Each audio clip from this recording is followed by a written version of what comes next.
Hello guys, ഇന്നെൻ്റെ ഇവക്കുട്ടിയുടെ water ഈറ്റിൻ്റെ ആണ് കേട്ടോ. അപ്പോൾ രാവിലെ തന്നെ ഇവയ്ക്ക് മുട്ടയാണ് കൊടുക്കണേ. ഇവയ്ക്ക് മുട്ട എന്ന് പറഞ്ഞാൽ ഭയങ്കര ഇഷ്ടമാണ്. അത് കൊടുത്തു കഴിഞ്ഞാലോ അതിനൊന്ന് തൊട്ടും തടവിയൊക്കെ കഴിഞ്ഞിട്ട് ആളത് കഴിക്കത്തുള്ളൂ.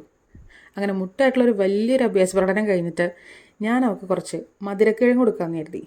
ആൾക്ക് ഇത്തിരി മടിയാണത് കഴിക്കാൻ, എന്നാലും വാരിയൊക്കെ കൊടുത്തപ്പോൾ ലേശം അവൾ കഴിച്ചിട്ടുണ്ട്. അങ്ങനെ ഉച്ചയായി. ഇന്ന് ഉച്ചയ്ക്ക് ചോറാണ് കേട്ടോ. ഈ ചോറിന് ഇവിടെ ഫേവറേറ്റ് ഗ്രേവിയാണ് കേട്ടോ. അവൾക്കിത് വലിയ ഇഷ്ടമായതുകൊണ്ട് തന്നെ നമ്മളത് വാരി കൊടുക്കുകയൊന്നും വേണ്ട, അവൾ തന്നെ അത് കഴിച്ചോളൂ. ഞാൻ ഈ ഗ്രേവി എടുക്കണം കണ്ടപ്പോൾ അവൾ ഇരിപ്പാണ് ആ കാണുന്നത്. അങ്ങനെ ചോറ് നല്ലതായിട്ട് മിക്സ് ചെയ്ത ശേഷം അവൾക്ക് അങ്ങനെ കൊണ്ട് വെച്ച് കൊടുത്തു കഴിഞ്ഞാൽ പിന്നെ ഒന്നും നോക്കണ്ട, ആൾ തന്നെ ഫുഡ് കഴിച്ചോളും. നമ്മളൊന്നും പറയാൻ വേണ്ട, ചെയ്യാൻ വേണ്ട, വാരി കൊടുക്കാൻ വേണ്ട, ആൾക്ക് ഭയങ്കര ഇഷ്ടമാണത്. അങ്ങനെ അത് കഴിഞ്ഞിട്ട് ഈവനിങ് ആയപ്പോഴത്തേക്കും അവൾക്ക് പഴം പുഴുങ്ങിയത് ഞാൻ കൊടുത്തു. ഒരു പഴത്തിൻ്റെ പകുതിക്ക് കൊടുക്കുള്ളൂ, പക്ഷേ അത് വാരി തന്നെ കൊടുക്കണം, എന്നാലത് കഴിക്കത്തുള്ളൂ. അങ്ങനെ അറ്റ് ലാസ്റ്റ് ഇവിടെ ഡിന്നർ ടൈം ആയിട്ടോ. ഡിന്നറിന് അവൾക്ക് അവളുടെ ഫുഡാണ് കൊടുക്കാറ്. അത് നല്ലപോലെ വെള്ളത്തിൽ സോക്ക് ചെയ്തിട്ട് അവൾക്ക് കൊടുക്കാറുള്ളൂ കേട്ടോ. അങ്ങനെ ഇന്നത്തെ ഇവിടെ ഡിന്നറും കഴിഞ്ഞിട്ടുണ്ട്. അപ്പോൾ ഇത്രേ ഉള്ളൂ എൻ്റെ ഇവക്കുടെ വാട്ടർ ഈറ്റിൻ്റെ ഡേ. അപ്പോൾ അതൊക്കെ കഴിഞ്ഞിട്ട് ഞങ്ങളിതാ വേഗം പോയി കിടന്ന് ഉറങ്ങാൻ കരുതി.